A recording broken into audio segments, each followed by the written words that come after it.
Congress party నాయకుడు మణిశంకర్ అయ్యర్ ఒక bomb పేల్చాడు. ఎవరి మీద? తన పార్టీ నాయకుడు రాజీవ్ గాంధీ మీద, తనకి అత్యంత సన్నిహితుడైన రాజీవ్ గాంధీ మీద. మణిశంకర్ అయ్యర్ ఒక ఇంటర్వ్యూలో ఏమన్నాడంటే, ఒక ఎయిర్లైన్ పైలట్ ప్రైమ్ మినిస్టర్ అవ్వడం ఏంటి అని ఆశ్చర్యపోయాను నేను అన్నాడు.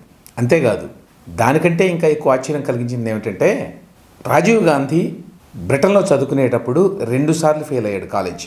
ఒకసారేమో కేంబ్రిడ్జ్ యూనివర్సిటీలో మణిశంకర్ అయ్యర్ బ్యాచ్మేటే. ఆ విధంగానే వాళ్ళిద్దరికీ పరిచయం అయింది. కేంబ్రిడ్జ్ యూనివర్సిటీలో ఫెయిల్ అయ్యాట రాజీవ్ గాంధీ.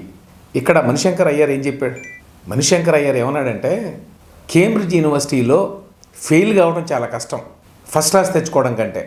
ఎందుకంటే ఆ కాలేజీకి ఉన్న పేరు కారణంగా మ్యాక్సిమం ప్రయత్నించి ఏ విద్యార్థినైనా కనీసం పాస్ చేయడానికి ట్రై చేస్తారు. అటువంటి కేంబ్రిడ్జ్ కాలేజీలోనే రాజీవ్ గాంధీ ఫెయిల్ అయ్యాడు. ఆ తర్వాత లండన్ ఇంపీరియల్ కాలేజీలో జాయిన్ అయ్యాడు. అది చాలా ప్రెస్టీజియస్ ఇన్స్టిట్యూషన్. అందులో కూడా ఫెయిల్ అయ్యాడు. 2 చోట్ల ఫెయిల్ అయిన వ్యక్తి భారతదేశానికి ప్రధానమంత్రి ఎట్లా అయ్యాడు అని నేను చాలా ఆశ్చర్యపోయాను అప్పుడు అని చెప్పాడు ఇంటర్వ్యూలో. और इंदिरा जी का नाम सभी जानते हैं. वैसे ही जब राजीव बने तो लोगों ने सोचा, मैंने सोचा, छोड़िए दूसरों को, कि ये एयरलाइन पायलट है, 2 बार फेल हो चुका है. मैं उसके साथ पढ़ा था कैम्ब्रिज में. अच्छा. वहां वो फेल हो चुके. और कैम्ब्रिज में फेल होना बहुत ही मुश्किल है. फर्स्ट क्लास मिलना आसान है. अच्छा. लेकिन फेल होना बहुत मुश्किल है, क्योंकि यूनिवर्सिटी अपनी छवि को बरकरार रखने के लिए कोशिश करती है कि फेल ना करें, कि सभी कम से कम पास तो हो जाए. लेकिन इसके बावजूद राजीव फेल हुए.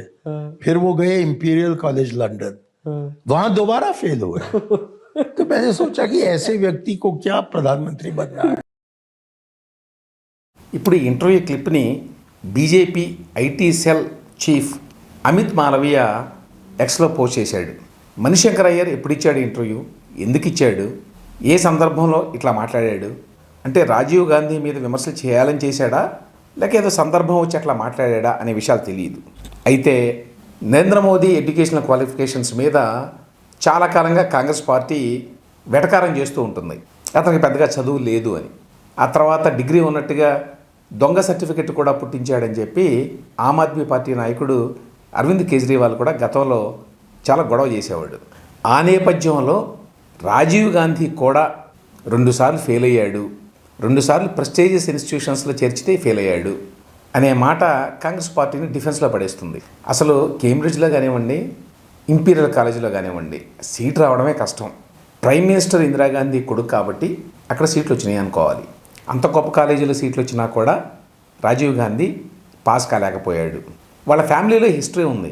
జవహర్లాల్ నెహ్రూ బాగా చదువుకున్నాడు, కానీ ఆ తర్వాత ఇందిరాగాంధీ పెద్దగా చదువుకోలేదు. రాజీవ్ గాంధీ ఈ లెక్క ప్రకారం పెద్దగా చదువుకోలేదు.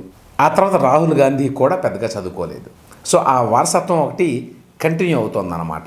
ఇక మణిశంకర్ అయ్యర్ ఎందుకు ఇట్లా మాట్లాడాడు? మణిశంకర్ అయ్యర్ చాలా కాలంగా అసంతృప్తితో ఉన్నాడు కాంగ్రెస్ పార్టీ మీద. ఈ మధ్యనే ఒక ఇంటర్వ్యూలో ఏమన్నాడంటే, సోనియా గాంధీని 10 ఏళ్లలో ఒక్కసారి కూడా 1-to-1 కలవలేదు నేను అన్నాడు. ఆ తర్వాత రాహుల్ గాంధీని ఒక్కసారి కలిశాను అన్నాడు 1-to-1.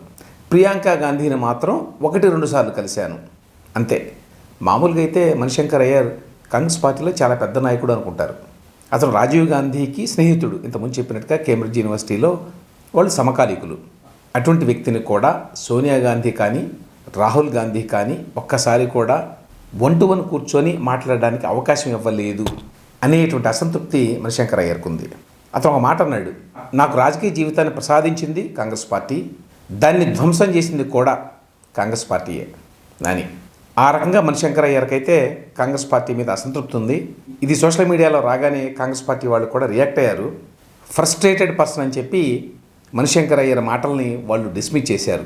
ఏదేమైనప్పటికీ ఇంతకాలం ఏంటంటే నరేంద్ర మోదీకి పెద్దగా చదువు లేదు, ఉన్నత విద్యావంతుడు కాదు అనేటువంటి విమర్శలతో పాటు ఆ ఇమేజ్ కూడా చాలా బలంగా ఉంది. వేరేజ్ కాంగ్రెస్ పార్టీ నాయకత్వం అంతా చాలా ఎలీట్, ఉన్నత విద్యావంతులు, విదేశాల్లో చదువుకున్న వాళ్ళు అనేటువంటి ఒక అభిప్రాయం ఉంది.